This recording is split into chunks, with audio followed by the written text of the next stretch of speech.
Hey y'all. Try to be very quick. I don't have anything written down. Probably should have, but I get asked this quite a bit. On I want to start a garden, but I don't know where to start. And maybe this piece of advice is probably not the best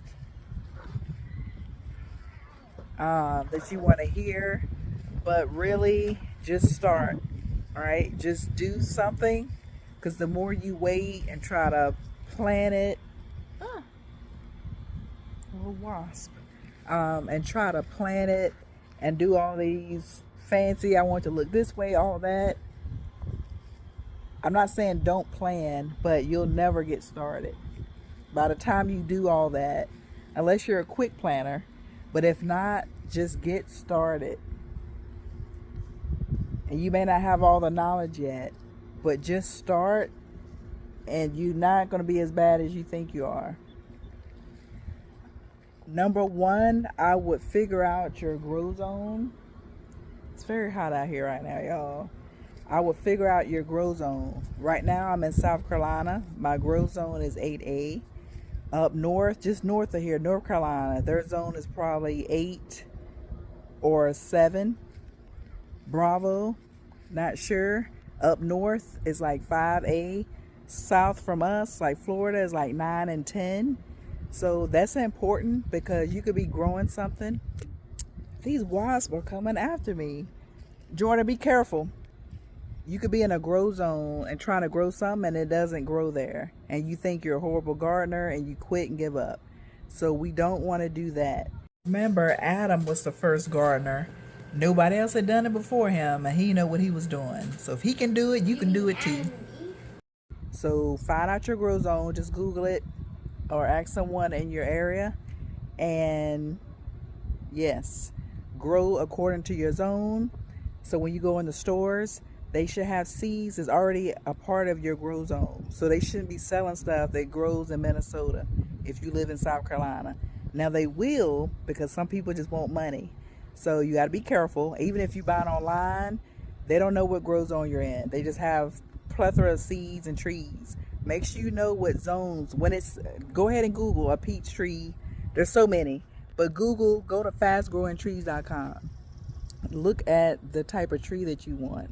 Does it say it grows in zones 7 through 9 or 7 through 10? If you're in zone 5, don't buy the peach tree, because it's not going to make it. Unless maybe you have a greenhouse or you keep it under some type of light. But even then, that's too much, okay? Grow zone, figure it out. 2, your soil. I have a video on, it's entitled Soil Matters, and it absolutely does. I use compost. Me and the little one was just moving our compost pile yesterday and moving it to another area because I'm doing something else with it. And I use a company named Soil3. So if you go to soil3.com, there's different areas they will ship, or you can go pick it up. It's like $20 more if you get it delivered. But they have hummus. They have, well, that's what it's called. But the compost, we use it for the grass and our plants. Everything grows in it. Never had an issue with them. I could order it today. It'll be here tomorrow. But they do have windows on when they deliver. Awesome service. You just put an X where you want it dropped, and they deliver it right there in your driveway, at the end of your yard, or in your backyard, wherever you want it dumped. But soil3.com if you don't make your own. But it absolutely matters. I'm looking at what I'm about to talk about here in a minute. So right behind me, I have loofah. Yes, it grows on a vine, not in the ocean. So right here, you see it coming from one end, and it's growing up this trellis, which I made a whole panel, and it's coming to this side. Now, in that video, I planted seeds on this side and this side. This side did not grow. This side did, and it took over and went over here and spread out over here into the bed. The soil absolutely matters, because the stuff in the store is a lot of bark and twigs and stuff that's burnt mixed up in there, and it's not actually soil. And again, you wonder why you're not growing anything. And it's not because you're a horrible person or gardener. It's because it's not growing in anything. I've accidentally dropped seeds, which I've done back here. You can't. I have some watermelon back here that just started growing. I have 3 watermelon growing over there now. And I didn't even, and it wasn't intentional. Okay, I dropped the seed, I left it in there, the packet of seeds, and it just, I said, what's this? And now it's watermelon. I just don't know what type. I have yellow, orange, and red watermelon. I have no idea until I cut it open. It don't even matter right now. I'm growing something, and that's the point. Aesthetics. Don't worry about how it looks right now. You can fix that and pretty it up later. Just start growing some food, okay? Number 3, I would say figure out what kind of area you want it in.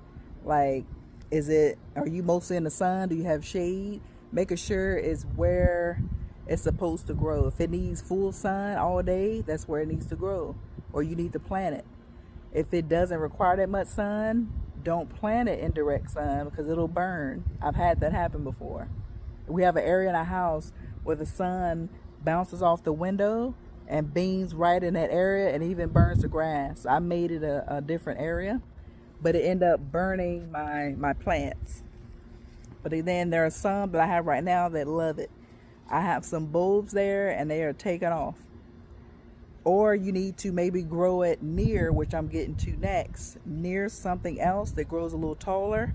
For example, I'm growing my tomatoes with the corn because of the shade. So it ain't too hot and my tomatoes go to crap. Okay. I also grew corn with my eggplant and some of my peppers to kind of shield the eggplant. And they're growing just fine. Brings me to companion planting. And I really do feel like I was led by the Holy Spirit because I didn't know anything about companion planting, never heard of it until I started doing it, and then it just started popping up. And I was like, oh, I already do that. But again, I was really led because I had no idea what it was. So here I used to have, now it's peppers, which I need to pick tomorrow. Because look, I'm making, canning some banana peppers. But I used to have tomatoes growing here. And right here I have asparagus, which takes 2 to 3 years to mature. And if you don't know that, again, you'll pull it up like, dang, I can't grow anything. It takes 2 to 3 years to get asparagus. So that means what? You need to start. Because if not, you're never going to get them. And that seemed like a long time, but it's really not. Just think, it's 2025, almost 2026. We just went through all that in 2020. We're 6 years past that right now. So just start. Anyways, so the tomatoes I used to grow here, I also grew mint, which are growing right back here, which have taken over, okay? But mint near tomatoes gets rid of the insects. Also growing basil with your tomatoes, which they go together anyway when you eat them, but the fact that they repel bugs from each other. Also, asparagus repels the aphids that get onto the tomatoes. All right, and the tomatoes, those repel the bugs that's on the asparagus. Also, sunflowers, they attract ladybugs. Those repel and eat. I'm like, what does a ladybug eat? I ain't never seen them eat nothing. But the ladybugs eat the bugs for pretty much a lot of things in the garden, and those insects as well. So you need them not just for the seeds, but to repel off other insects, and they provide shade, and they look nice as far like a fencing, and of course sunflower seeds. So what did we go over? What was number 1? Just start. Well, that was 0. Ground 0. Just start. Number 1 was figure out your grow zone. That is important. We don't want to be discouraged. So yes, figure that out. 2, what was number 2? Oh, soil. Soil matters. And then it was figure out how you want to grow it. And what I forgot to say with that one is, do you want a raised bed? I'm still pretty young, all right? And even then, that don't matter. But if you're limited in mobility, or you just want a raised bed, maybe you just want that look. I have raised beds, but they're not that high. I still squat. I squat a lot to garden, and that's part exercise for me, so I don't mind it. But you may be a little older, or maybe that's not even a factor. The fact that, again, it's harder for you to bend over and do things. So you're going to need a raised bed that's a little higher, maybe to your waist. It just means you need to fill it up more with other things. So that's the con of a raised bed to me. But the pro is, again, it's off the ground. And then less things that can really get into it. All of them, though, if you have like moles and stuff, you need some wire underneath so that they can't dig through underneath and eat your stuff. I don't know, buddy. So right now I'm gonna show y'all one. I have a raised bed. I used to have corn here, so this is bare because I'm about to plant something else. But they were shielding my eggplant that y'all see growing. It's so cute. But I have a lot of eggplant growing. I didn't even see those. And then that's another thing too, but we'll get into that. So every day I find something new. I still got some kale growing. We'll figure out what kind of planter you want on in. I have pots as well. I'm strategic in what I put in pots because I like to plant things that I like to cook. So all of my herbs are on the porch. So I can just walk out, grab some onion, grab some rosemary, some parsley.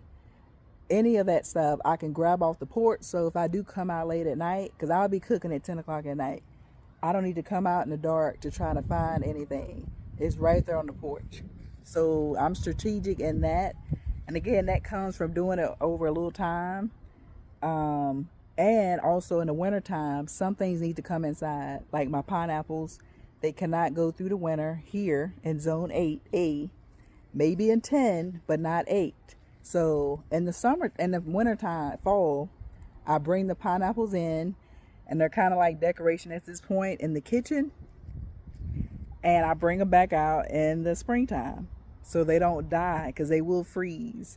Peppers, same thing.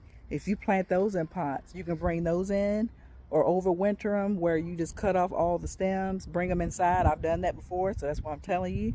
They're still green. You don't have to water them as much. When the springtime comes, you bring them right back outside, and there you have some more peppers. So you don't have to keep buying and growing things over. You just you have to plan ahead and move things around. My lemon trees, can